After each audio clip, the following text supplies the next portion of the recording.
नमस्कार साथियों। आज हम आपके सामने उप सह संयोजी यौगिकों के IUPAC नाम कैसे लिखते हैं उसको लेकर आए हुए हैं। तो आइए बिना समय गंवाए देखते हैं, समझते हैं। उप सह संयोजन यौगिकों के IUPAC नाम, इंग्लिश में नॉमेनक्लेचर ऑफ कोऑर्डिनेशन कंपाउंड। इसमें जब IUPAC नाम लिखेंगे तो जितने टाइप के IUPAC नाम पूछे जा सकते हैं तो वो टाइप अलग अलग बांट दिया है जिससे पढ़ने में समझने में सहूलियत हो। टाइप 1 ये सिंपल, टाइप 2 में क्या तरीका बदल जाएगा, टाइप 3 में क्या तरीका बदलेगा और टाइप 4 में क्या तरीका बदलेगा। तो चलिए साथियों देखते हैं। सबसे पहले उप सह संयोजन यौगिक, इंग्लिश में कोऑर्डिनेशन कंपाउंड। होता क्या है, तो कोऑर्डिनेशन कंपाउंड को बड़े ब्रैकेट में लिखा जाता है। अब बड़े ब्रैकेट में मान लीजिए कोई एग्जाम्पल लिखा CuNH3 का होल 4 SO4, तो जो कोऑर्डिनेशन कंपाउंड होता है उसमें ये कॉपर, ये तो धातु हो गई मेटल, और धातु के साथ जो लिखा हुआ है इसको कहते हैं लीगैंड, और ये जो बाहर लिखा हुआ है ये तो ऋणायन है ही, एनायन ऋणायन हो गया। तो कॉपर धातु हो गई, इसके साथ जो लिखा हुआ वो लीगैंड, और ये जो संख्या लिखी हुई 4 इसको कहते हैं कोऑर्डिनेशन नंबर। ये जो संख्या लिखी हुई 4 इसको कहते हैं कोऑर्डिनेशन नंबर। अब धातु जो है ये इलेक्ट्रॉन को ग्रहण करती है, और जो लीगैंड होता है इसके पास होते हैं लोन पेयर इलेक्ट्रॉन युग्म। तो लोन पेयर ये उप सह संयोजी बंध के द्वारा, उप सह संयोजी बंध के द्वारा धातु को प्रदान करता है। NH3 इसके पास होते हैं लोन पेयर, तो ये जो लोन पेयर है ये उप सह संयोजी बंध कोऑर्डिनेट बॉन्ड के द्वारा किसको इलेक्ट्रॉन देगा, ये धातु को, मतलब कॉपर को। उम्मीद करते हैं साथियों समझ में आया होगा। एक बार पुनः देख लीजिए, जैसे कि K4 FeCN6, तो ये तो ब्रैकेट के बाहर लिखा है तो ये तो धनायन, बाकी ये पूरा कोष्ठक कैसा हो गया, ऋणायन। अब उसमें भी जो बड़ा ब्रैकेट लगा है इसमें ये हो गई धातु, और उसके साथ जो लिखा हुआ है ये क्या हो गया, लीगैंड, और ये जो संख्या लिखी 6 इसको क्या कहेंगे, कोऑर्डिनेशन नंबर, उप सह संयोजन संख्या। तो धातु के पास इलेक्ट्रॉन की कमी होती है, लीगैंड के पास इलेक्ट्रॉन की अधिकता होती है, तो ये लीगैंड इलेक्ट्रॉन को धातु को देता है। कैसे देता है, उप सह संयोजी बंध के द्वारा, मतलब कोऑर्डिनेट बॉन्ड के द्वारा देता है। ये हो गया उप सह संयोजी यौगिक। इसके कई नाम होते हैं, उप सह संयोजन यौगिक, संकर यौगिक, जटिल यौगिक, और इंग्लिश में तो कोऑर्डिनेशन कंपाउंड बोलते ही हैं। ये जो लीगैंड हैं, लीगैंड जैसे Cl लिखा हुआ है तो Cl माइनस क्या होता है, ऋणायन। Cl माइनस क्या होता है, ऋणायन, और इसी Cl माइनस का नाम क्या होता है, क्लोराइड। ठीक है, क्लोराइड। लेकिन यही Cl जब ब्रैकेट के अंदर लिखा होगा तो ये क्या बन जाएगा, लीगैंड। क्या बन जाएगा साथियों, लीगैंड। जब इस लीगैंड का नाम लिखना पड़ेगा तब इसका नाम क्लोराइडो या क्लोरो, दो में से आप किसी को भी लिख सकते हैं। जितने भी ऋणायन होते हैं उनमें जब लीगैंड का नाम लिखोगे तो जैसे कि जो ऋणायन का नाम होता है क्लोराइड, स्पेलिंग CHLORIDE, तो जब लीगैंड का नाम बनाएंगे तो IDE के स्थान पर O लिख देते हैं। तो क्या बन गया देखिए, क्लोरो। या दूसरा नियम ये कहता है कि ई के स्थान पर ओ लिख दो तो क्लोराइडो। तो लीगेंड के ज्यादातर नाम याद करने में इसी से मदद मिल जाती है। उम्मीद करते हैं आपको समझ में आया होगा। फिर से एक बार देखिए, Cl- ये ऋण आयन है, इसका नाम होता है क्लोराइड, लेकिन जब यही ब्रैकेट के अंदर लिख जाएगा तो ये लीगेंड बन जाएगा। और जब लीगेंड बन जाएगा तो इसका नाम क्या लिखेंगे, तो या तो किसी एक को सीख लीजिए आप, कि जैसे इसका नाम क्लोराइड आ रहा था तो आखिरी में क्या आ रहा था, आखिरी में ई था, तो ई के स्थान पर क्या लिख दीजिएगा, ओ, तो लीगेंड का नाम बन जाएगा क्लोराइडो। ना लिखना हो तो IDE के स्थान पर भी ओ लिख सकते हैं, तो इसका नाम बन जाएगा क्लोरो। तो किसी एक के साथ आप जा सकते हैं, सही दोनों होते हैं, जो आपको सही लगे तो उसको लिख सकते हैं। और कोई एग्जाम्पल देखें, जैसे कि Cn- ऋणायन है, इसका नाम होता है साइनाइड, लेकिन यही Cn जब ब्रैकेट में लिखा होगा तो ये लीगेंड बन जाएगा, लीगेंड।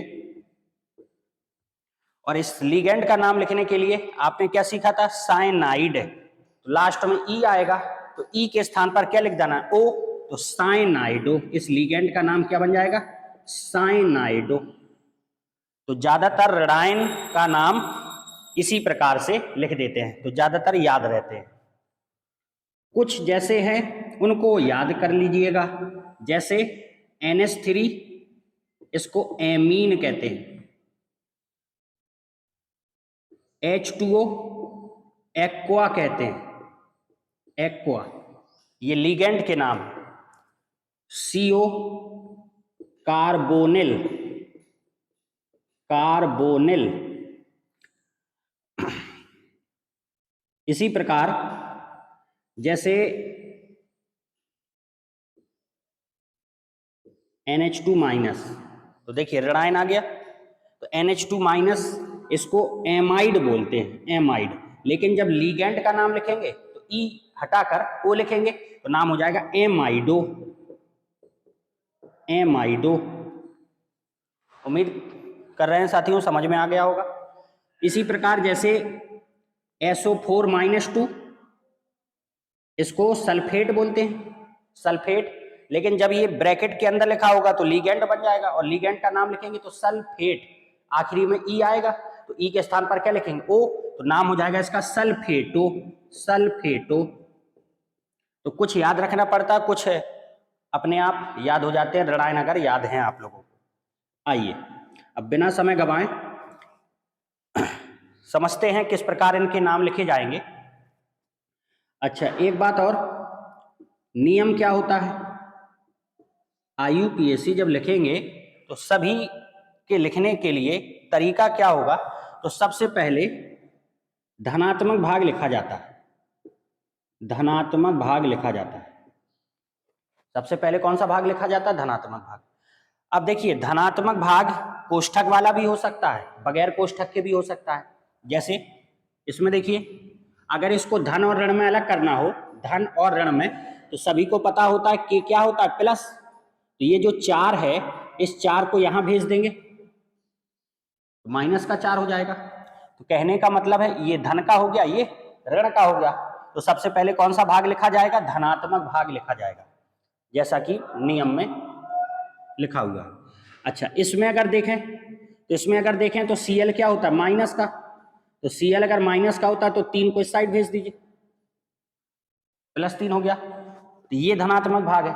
तो दोनों में अगर आप तुलना करें, इसमें जो धनात्मक भाग था इसमें ब्रैकेट नहीं था, इसमें जो धनात्मक भाग है इसमें ब्रैकेट है। तो ब्रैकेट हो या ब्रैकेट ना हो, अपन को सबसे पहले क्या लिखना है, धनात्मक भाग। अच्छा, अब अगर कोष्ठक वाला लिख रहे हैं, इसको कहते हैं कॉम्प्लेक्स, कॉम्प्लेक्स संकुल, जो ब्रैकेट के अंदर लिखा होगा। अब ब्रैकेट के अंदर क्या लिखा होता है, धातु लिखा होता है और लीगेंड लिखा होता है, धातु लिखा होता है और लीगेंड लिखा होता है। तो इसमें सबसे पहले लीगेंड का नाम लिखेंगे, दूसरे नंबर पे धातु का नाम लिखेंगे प्लस ऑक्सीकरण संख्या लिखेंगे, ऑक्सीकरण संख्या, ऑक्सीडेशन नंबर। ब्रैकेट वाला अगर लिखना पड़े तो सबसे पहले लीगेंड लिखेंगे और इसके बाद धातु लिखेंगे प्लस ऑक्सीकरण संख्या के साथ, ऑक्सीडेशन नंबर के साथ। तीसरी चीज अपन को ये याद रखनी है, अगर यही ब्रैकेट वाला इस पर माइनस चार्ज हो, अगर ब्रैकेट में माइनस चार्ज हो तो रूल तो यही लगेगा, लेकिन जब धातु का नाम लिखेंगे तो धातु का नाम प्लस 8 और लगा देंगे, धातु का नाम प्लस 8 और ऑक्सीकरण संख्या तो लिखनी ही पड़ेगी, तो ऑक्सीकरण ऑक्सीडेशन नंबर तो लिखना ही पड़ेगा। देखिए साथियों, अगर नियम आपको क्लियर है तो सभी जितने भी टाइप के IUPAC बन सकते हैं उनको लिखने में आसानी होगी, सहूलियत होगी। देखिए सबसे पहले कौन सा भाग लिखा जाएगा, धनात्मक भाग। अब आपको पहले ही समझा चुके हैं कि धनात्मक भाग या तो बिना कोष्ठक के होगा या कोष्ठक वाला होगा। अगर कोष्ठक वाला लिखना पड़े तो उसमें सबसे पहले क्या लिखोगे, लीगेंड, फिर क्या लिखोगे, धातु प्लस ऑक्सीडेशन नंबर, ऑक्सीकरण संख्या। अगर यही ब्रैकेट वाला माइनस का है, नेगेटिव चार्ज है, तो धातु का नाम लिखते समय उसमें आगे क्या जोड़ देंगे, 8 और ऑक्सीकरण संख्या, ऑक्सीडेशन नंबर तो लिखना ही पड़ेगा। ठीक है, और नियम वही है, सबसे पहले क्या लिखेंगे, लीगेंड। अब कोई कहे सर धातु का नाम प्लस 8 का मतलब क्या हुआ, जैसे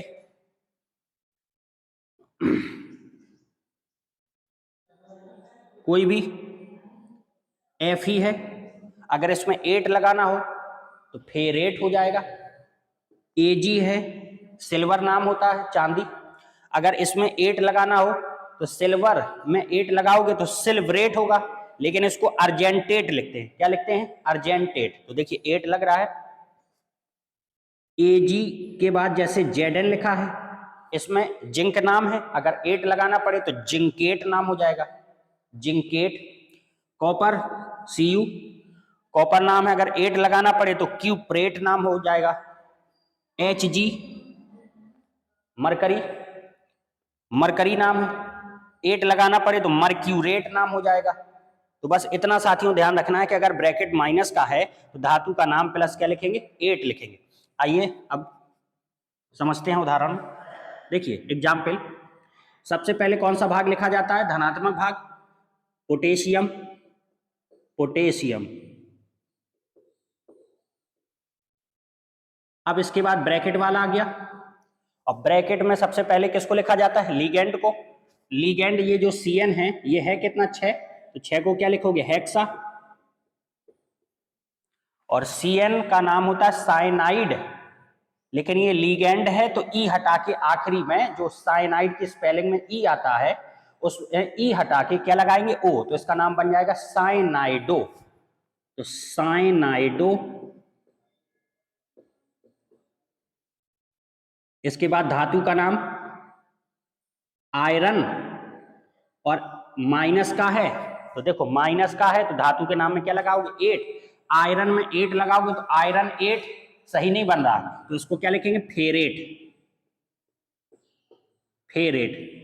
और आखिरी में ऑक्सीकरण संख्या।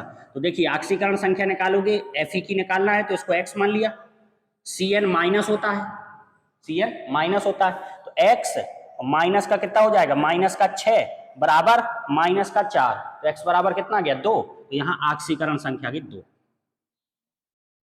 उम्मीद करते हैं साथियों समझ में आ रहा होगा। दूसरा देखिए, दूसरा में देखिए धनात्मक भाग, तो यही है ब्रैकेट वाला, और जब ब्रैकेट वाले को लिखते हैं तो सबसे पहले किसको लिखा जाता है, लीगेंड को। लीगेंड कितना है, 6, तो हेक्सा। और NH3 का, NH3 जो लीगेंड है, वैसे अगर NH3 ब्रैकेट में ना लिखा होता तो इसको अमोनिया बोलते हैं, अमोनिया, लेकिन अगर ये लीगेंड बन गया तो इसका नाम एमीन, एमीन लिखा, एमीन। Cr को कहते हैं क्रोमियम, क्रोमियम।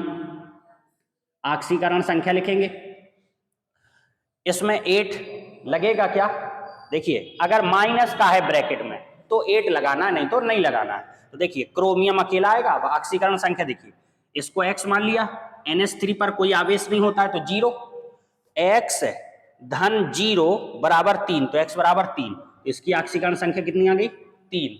और Cl ये लीगेंड तो है नहीं, अगर लीगेंड होता तो कहां लिखा होता अंदर, ये तो बाहर लिखा हुआ है, तो इसका साधारण नाम Cl माइनस का क्या होता क्लोराइड, तो क्लोराइड। तीसरा देखिए, इसमें अगर आप गौर करें तो ना तो इसके आगे कुछ लिखा हुआ है ना इसके पीछे कुछ लिखा हुआ है, इसका मतलब ये उदासीन। अब उदासीन है तो सबसे पहले किसको लिखोगे, लीगेंड का नाम, 4 को क्या बोलते हैं टेट्रा, CO का नाम कार्बोनिल, Ni निकेल, ऑक्सीकरण संख्या Ni की निकालना, X मानिए, CO कार्बन मोनोऑक्साइड, कभी कोई आवेश नहीं होता तो आवेश कितना हो गया 0, तो X धन 0 बराबर 0, तो X बराबर 0।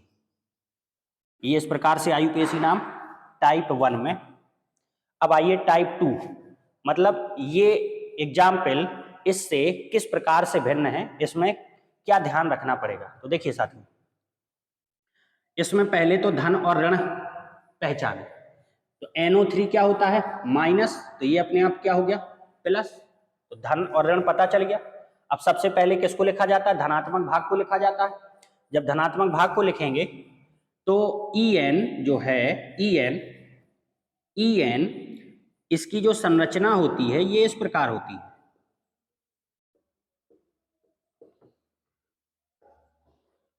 और इसका नाम होता है एथिलीन डाईएमीन।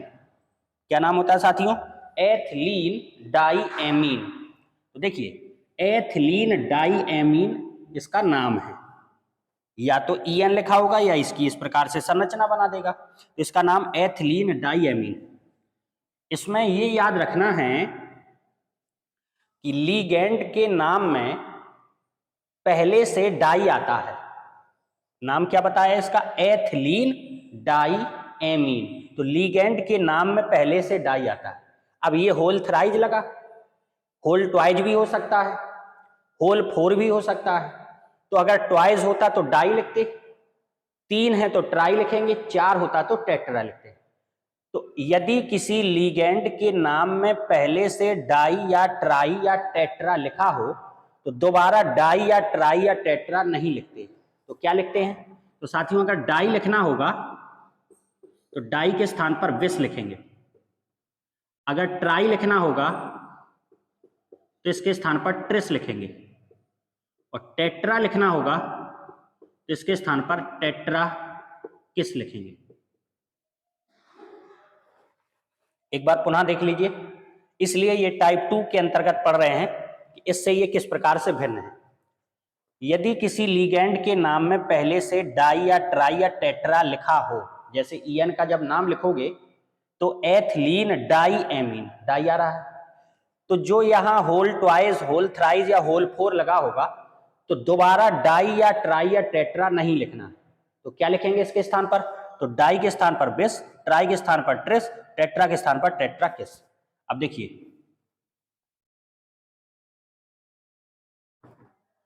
3 को ट्राई लिखना था लेकिन ट्राई ना लिख के क्या लिखेंगे ट्रिस, और En का नाम एथिलीन डाई एमीन, तो देखिए ट्रिस लिख गया, इसका नाम भी लिख गया एथिलीन डाईएमीन। अब CO का नाम कोबाल्ट,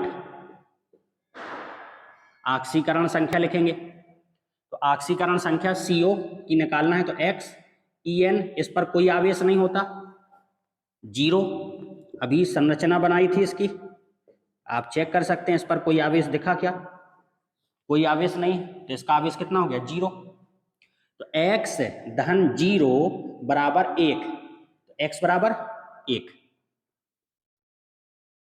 ठीक, X धन 0 बराबर 1, तो X बराबर कितना हो गया 1। इसके बाद NO3 का नाम नाइट्रेट,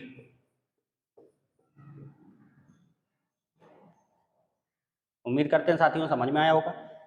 अगर इसी को ऐसा लिखा होता,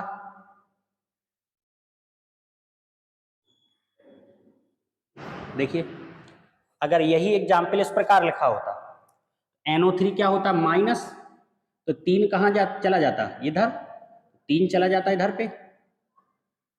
अब अगर नाम लिखते, फिर से देखिए इसमें कोई कठिनाई नहीं होती, जैसे 3 लिखा हुआ।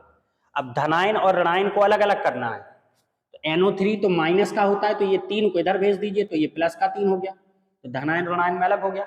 अब सबसे पहले धनात्मक भाग लिखा जाता है, तो ट्राई तो लिखना नहीं है, ट्रेस लिखेंगे। एथिलीन डाइएमीन हो गया, कोबाल्ट हो गया। अब ऑक्सीकरण संख्या अब अगर निकालोगे तो अब क्या होगा, x इधर पे तो 0, तो x धन 0 बराबर 3, तो x बराबर कितना हो गया 3। तो जितनी ऑक्सीकरण संख्या आती है वही यहां लिखेंगे। पहले वाले केस में 1 आ रही थी, इसमें 3 आ रही है, तो जितनी आ जाए वो ऑक्सीकरण संख्या। अब इसका NO3 माइनस क्या होता है, नाइट्रेट नाम हो गया। अब साथियों इसको देखिए, Cl माइनस होता है, तो ये अपने आप प्लस हो जाएगा, तो धनायन और ऋणायन अलग अलग हो गए। अब सबसे पहले कौन सा भाग लिखा जाता है, धनात्मक भाग। अब धनात्मक भाग इतना बड़ा है, अब इसमें सबसे पहले किसको लिखेंगे, लीगैंड को। इसमें ये भी लीगैंड है, ये भी लीगैंड है, इसका नाम होता है एथिलीन डाइएमीन, ई से चालू। क्लोराइडो, इसका नाम क्या होता है, क्लोराइडो, सी से चालू। तो ABCD में अल्फाबेटिक में सबसे पहले कौन आएगा, यही आएगा सी, तो इसी को लिखते हैं। 2 को क्या लिखोगे, डाई, Cl का नाम क्लोराइडो, फिर यहां डाई, लेकिन ये जो लीगेंड है इसके नाम में पहले से क्या लिखा होता है, डाई। क्या नाम था, एथिलीन डाइएमीन, तो यहां डाई नहीं लिखेंगे, क्या लिखेंगे, बिस। En का नाम एथिलीन डाई एमीन, CO का नाम कोबाल्ट, ऑक्सीकरण संख्या CO की x, En पर कोई आवेश नहीं 0, और Cl पर -1। कैलकुलेट कर लीजिए, x धन 0 माइनस का 2 बराबर 1, x ये तो 0 ही है, x माइनस का 2 बराबर 1, तो x बराबर 3, इधर 3 आ गई। और Cl माइनस, ये लीगेंड तो है नहीं, अगर लीगेंड होता तो अंदर लिखा होता, और अंदर अगर लिखा है तो इसका नाम तो वैसे ही हमने लिखा है लीगेंड का, क्लोराइड। अब ये तो ऋणायन है और इसका नाम क्या होता है, क्लोराइड, तो क्लोराइड। इस प्रकार इसके नाम लिखे जाते हैं। यहां देखिए टाइप 3। अब टाइप 3 में क्या विशेषता है, तो साथियों देखिए अगर आप यहां गौर करें तो ये जो OH भाई ब्रैकेट के अंदर जो भी लिखा है वो क्या है, लीगेंड। Fe धातु है, Fe धातु है, और ये क्या है, लीगेंड। अब देखिए एक लीगेंड तो ये है, एक लीगेंड ये है, और ये लीगेंड लिखे हैं। तो ये जो लीगेंड है ये डायरेक्ट 2 धातुओं से जुड़ा है, देखिए इधर भी जुड़ा है, इधर भी जुड़ा है। तो ये जो लीगेंड है ये डायरेक्ट 2 धातुओं से जुड़ा है, इसको कहेंगे ब्रिज लीगेंड, सेतु लीगेंड। ब्रिज माने क्या होता है, पुल, पुल का काम कर रहा है, जोड़ने का काम कर रहा है, तो इसलिए इसको ब्रिज लीगेंड या सेतु लीगेंड कहते हैं। आप इस पर गौर करें, ये लीगेंड तो है लेकिन एक ही तरफ से जुड़ा हुआ है, तो जैसा अभी तक पढ़ते आए हैं वो तो ऐसे ही लिखा है, लेकिन अंतर इसमें है, ये लीगेंड डायरेक्ट 2 धातुओं से जुड़ा है, तो इसको क्या बोलेंगे, ब्रिज लीगेंड। इस लीगेंड को क्या बोलेंगे, ब्रिज लीगेंड। और जब ब्रिज लीगेंड को लिखेंगे तो नाम तो वैसे ही लिखेंगे लेकिन इसके आगे म्यू लगा देते हैं, जिससे पता चलता रहे कि हाँ इसमें ब्रिज लीगेंड ये था। बात समझ में आई, ये लीगेंड है, ये भी लीगेंड है, ये भी लीगेंड है, लेकिन आप अगर इस पर गौर करें तो ये डायरेक्ट 2 धातुओं से जुड़ा है। देखिए OH को देखो, इधर Fe से जुड़ा है, इधर भी Fe से जुड़ा है, ऐसे ये OH इधर भी Fe से जुड़ा है, इधर भी Fe से, तो ये कौन सा लीगेंड हो गया, ब्रिज लीगेंड। और ब्रिज लीगेंड को लिखने से पहले क्या लगा देते हैं, म्यू लगा देते हैं। तो आइए इसका नाम लिखते हैं। सबसे पहले धन और ऋण में अलग किया, धन और ऋण में अलग किया। SO4 क्या होता है, माइनस का 2, SO4 सल्फेट आयन होता है, तो SO4 माइनस का 2। अब यहां होल ट्वाइस था, तो इसका मतलब कितना हो गया, माइनस का 4, इधर भेज दीजिए प्लस का 4। धन और ऋण में तोड़ लिया आसानी से। फिर से देखिए, यहाँ ये कंडीशन लिखी थी। अगर ये ना लिखा होता, अगर ये ना लिखा होता तो SO4 -2 तो ये अपने आप +2, लेकिन यहाँ होल ट्वाइस था। इसका मतलब है माइनस का कितना हो गया, -4, तो इस तरफ कितना हो जाएगा, +4। तो उम्मीद करते हैं साथियों समझ में आया होगा आपको। तो ये धनायन और ऋणायन में तोड़ लिया। अब देखिए सबसे पहले कौन सा भाग लिखा जाता है, धनात्मक भाग। आइए लिखते हैं। अब धनात्मक भाग इतना बड़ा है, अब इसमें सबसे पहले किसको लिखेंगे, लीगैंड को। तो लीगैंड ये लिखा हुआ, 4 को क्या लिखोगे, टेट्रा, H2O को एक्वा, Fe। अब Fe का नाम आयरन, ऑक्सीकरण संख्या लिख देते हैं। अब अगर कोई सोचे सबसे पहले तो लीगैंड का नाम लिखेंगे, तो लीगैंड का नाम, तो इतने लीगैंड बचे हैं, तो लीगैंड का नाम लिखने के बाद फिर धातु का नाम क्यों लिख दिया। तो देखिए लिखा तो पहले लीगैंड का नाम ही है, देखो पहले लीगैंड का नाम लिखा, इसके बाद Fe आ रहा था तो Fe को लिखा, इसके बाद क्या आ रहा था, Fe, अब इसके बाद फिर लीगैंड है तो लीगैंड को ही लिखेंगे। देखिए टेट्रा एक्वा आयरन, आयरन लिख दिया। अभी ऑक्सीकरण संख्या निकाल के बताते हैं, ऑक्सीडेशन नंबर। अब इसके बाद ये ब्रिज लिगैंड है, और OH आप लोगों ने पढ़ा होगा, OH- इसको बोलते हैं हाइड्रोक्साइड। हाइड्रोक्साइड जब ये लिगैंड बन जाएगा तो आखिरी में स्पेलिंग में जो हाइड्रोक्साइड की स्पेलिंग में ई आएगा, तो ई के स्थान पर क्या लिख देंगे, O, तो इसका नाम बन जाएगा हाइड्रोक्साइडो। तो देखिए इधर लिखा, देखिए इसको भी हाइड्रोक्साइडो, इसको भी हाइड्रोक्साइडो, तो 2 बार लिखेंगे क्या, डाई लगा देंगे। तो पहले तो म्यू लगा दिया, म्यू पहचान हो गई, ये कौन सा लिगैंड हो गया, ब्रिज लिगैंड। अब उसी को 2 बार लिखा हुआ है, तो डाई हाइड्रोक्साइडो,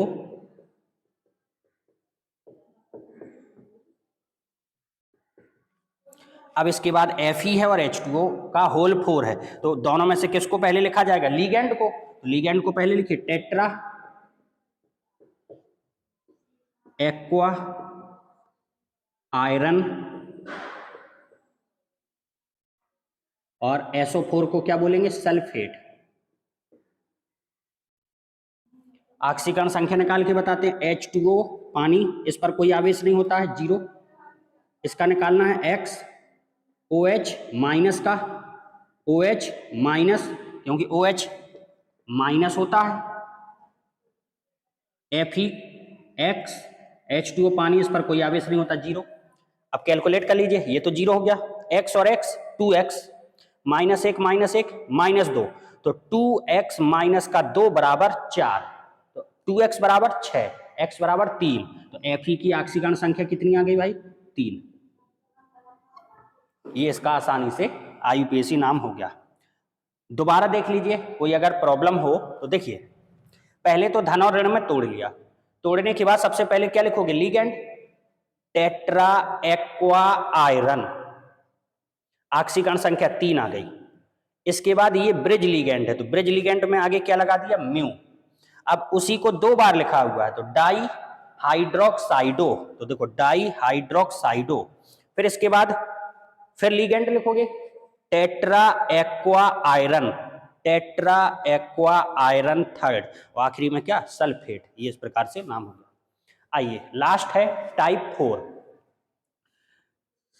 टाइप 4 में 2 ब्रैकेट वाले होते हैं, इनके IUPAC नाम लिखना पड़ते हैं, 2 ब्रैकेट वाले।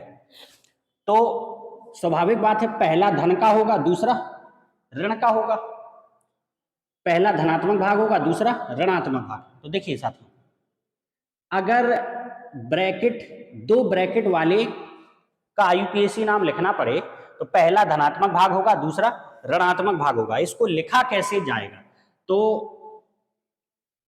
जो राइट साइड का होता है, ये राइट साइड का, इसमें धातु की ऑक्सीकरण संख्या Ag अगर हो तो 1 मानते हैं। फिर से देखिए, राइट साइड में धातु की ऑक्सीडेशन नंबर 2 मानते हैं। यदि कोऑर्डिनेशन नंबर 6 हो तो धातु की ऑक्सीडेशन नंबर 3 मानते हैं। कोऑर्डिनेशन नंबर 6 का मतलब, जैसे ये कोऑर्डिनेशन नंबर कितना है 4, ये कोऑर्डिनेशन नंबर कितना है 4, अगर इधर 6 लिखा होगा तो राइट साइड में धातु की ऑक्सीकरण संख्या कितनी मानोगे 3, नॉर्मल कितनी मानते हैं 2, लेकिन Ag की ऑक्सीकरण संख्या 1 मानते हैं। अगर आपको इतना याद है तो आप आसानी से इनके नाम लिख सकते हैं। फिर से देखिए साथियों, क्या आपने पढ़ा, एक ये पॉइंट और तीसरा ये।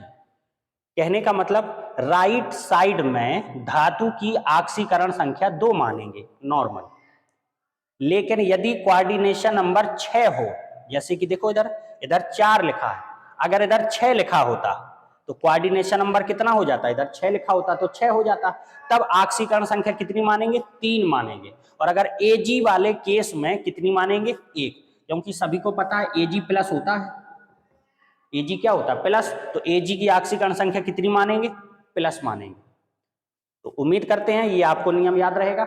राइट साइड में धातु की ऑक्सीकरण संख्या 2 मानना है, अगर कोऑर्डिनेशन नंबर 6 है तो 3 मानना है, अगर Ag वाला केस है तो उसमें 1 मानना है। अब देखिए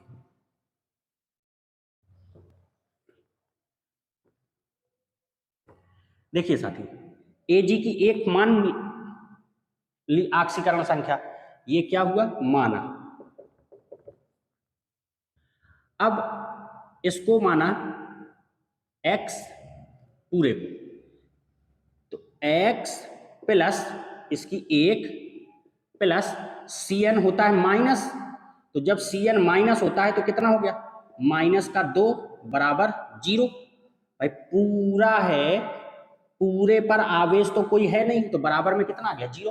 फिर से देखिए, इस पूरे की ऑक्सीकरण संख्या x, Ag की 1 मानी है, Cn माइनस 1 होता है तो कितना हो गया माइनस का 2 बराबर, अब जब पूरे को लिख लिया तो इस पर कोई आवेश है नहीं तो बराबर में कितना 0। इसको सॉल्व किया तो x बराबर कितना आ गया 1। x बराबर 1 आने का मतलब ये जो इस पर आवेश होगा वो कितना हो गया प्लस 1। इतना क्लियर होगा साथियों। अब Ag की यहां पे ऑक्सीकरण संख्या निकालना है, तो इसको मान लिया y, भाई x तो मान चुके हैं, अब क्या मानेंगे y। अब देखिए y प्लस NH3 पर कितना आवेश होता है अमोनिया पर 0, तो y प्लस 0 बराबर इधर कितना लिखा है 1, तो y बराबर 1, मतलब Ag की ऑक्सीकरण संख्या इधर कितनी आ गई 1। एक बार पुनः देख लीजिए, सबसे पहले क्या किया, जो राइट साइड में धातु था वो Ag था, तो उसकी ऑक्सीकरण संख्या कितनी मानी थी 1। इस पूरे की x मान ली, पूरे की, तो x प्लस 1 माइनस का 2 बराबर 0, तो x बराबर कितना आ गया 1। जब पूरे को x माना था इसका मतलब इस पर आवेश कितना हो गया प्लस 1। अब इस धातु की निकालना है, इस धातु की कितनी मानी y, तो y प्लस अमोनिया पर कोई आवेश नहीं होता है तो 0, तो y प्लस 0 बराबर कितना लिखा हुआ 1, तो y बराबर कितना आ गया 1, y 1 माना, Ag की ऑक्सीकरण संख्या इधर 1 आ गई। अब नाम लिखते हैं। अब नाम जब लिखेंगे तो सबसे पहले धनात्मक भाग लिखा जाता है, तो धनात्मक भाग आपको दिख रहा होगा, इसमें सबसे पहले किसको लिखोगे लिगेंड को, डाई NH3 एमीन सिल्वर, ऑक्सीकरण संख्या कितनी फर्स्ट। अब धनायन लिख गया, अब इसके पास पहुंचे, इसमें भी ब्रैकेट लगा हुआ है, इसमें भी सबसे पहले किसको लिखेंगे लिगेंड को, तो डाई CN साइनाइडो Ag सिल्वर। लेकिन अगर ब्रैकेट वाला माइनस का है तो धातु के नाम में क्या लगाओगे 8, तो सिल्वर तो नाम है इसका, 8 और लगाएंगे तो सिल्ब्रेट, तो सिल्ब्रेट लिख के इसको अर्जेंटेट लिखते हैं, अर्जेंटेट, अर्जेंटेट ऑक्सीकरण संख्या 1। ये हो गया इसका IUPAC नाम। दूसरा, इसको भी समझ लीजिए, जैसा इसका नाम लिखा वैसे इसका नाम लिखेंगे। तो देखिए,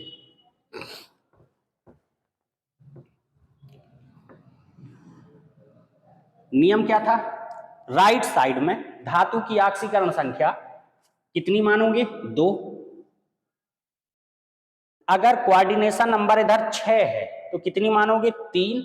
अगर AG लिखा है तो कितनी मानेंगे, 1, क्योंकि AG प्लस होता है। इतना हो गया।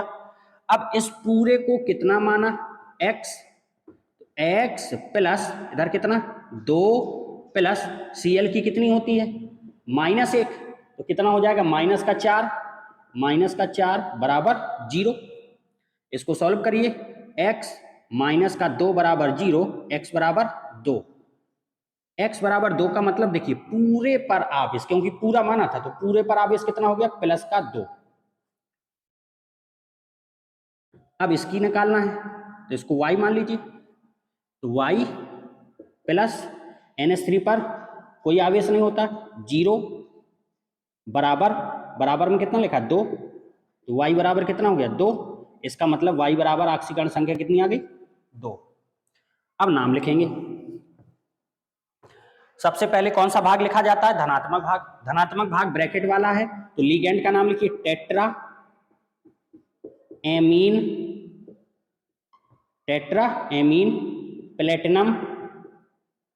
प्लेटिनम ऑक्सीकरण संख्या 2, ऑक्सीडेशन नंबर कितनी है, 2।